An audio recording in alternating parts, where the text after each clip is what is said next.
TV stations and defend the university model. I think I will not, because the thing is not good. I was in a funeral in Kitale, and the Center for Kisii, Richard Oyonka, really attacked the government because of Adani. And I spoke last. I did not say anything. I talked about other things I left. And the president's PA called me all manner of names. Wewe ni mjinga sana, you're very stupid.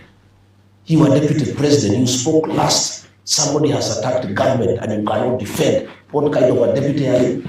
I said, my friend, tell the president to call me and tell him I cannot defend corruption. Adani is corruption, I will not defend.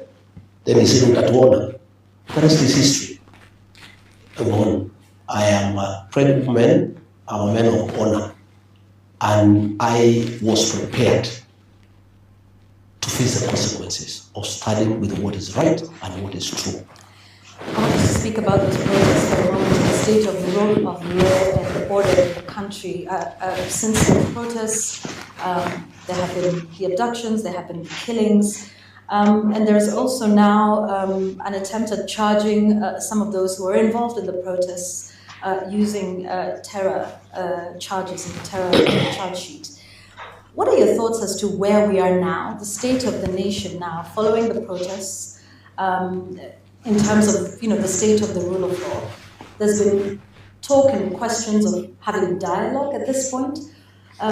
What is your thought on the state of rule of law following everything we've seen with the protests in the country, and what the way forward or the way out of that impasse looks like? Yvonne, I saw the president gazetting Katiba Day, and I was flabbergasted as to how foolish William Ruto think the people of Kenya are. Katiba Day, he has violated the constitution from the first chapter to the last one. Freedoms in the Bill of Rights have been taken away from the people of Kenya. These young people who were abducted, they were within their constitutional right to question government.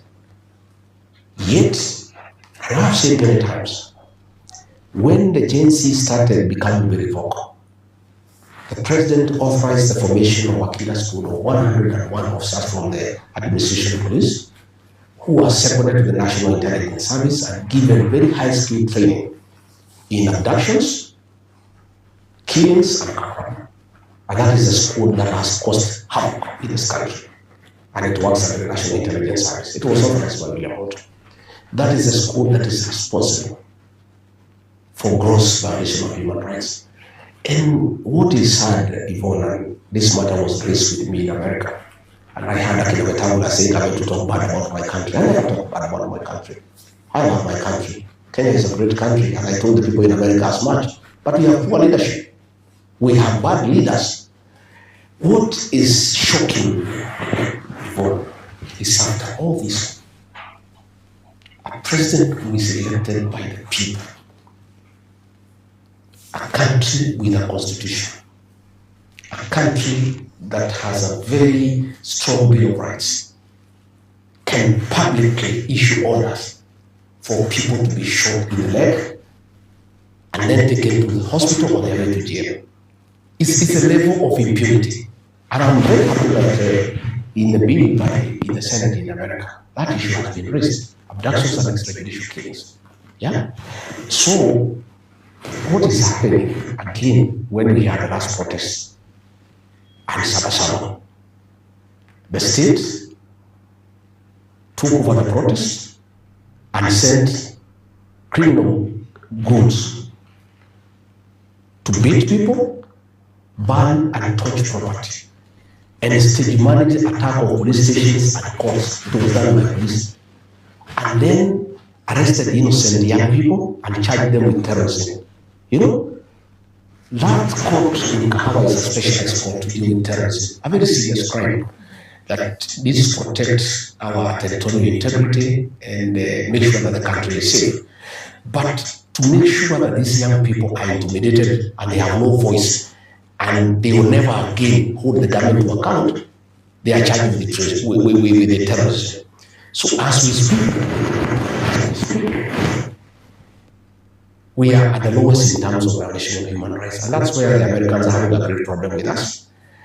And we have never reached where we are, and the situation is coming from bad to us, and it is laughable that the president, ahead of his address to the United Nations, is going there, the United Nations General Assembly. He is trying to appease the international community because there's a lot of concern about extradition fees and abductions. He's trying to weaken the international community by ordering Professor Gachagua to represent our team to compensate victims of extradition fees. Yeah, that team has been formally constituted today. What do you think of the role of that, compensating?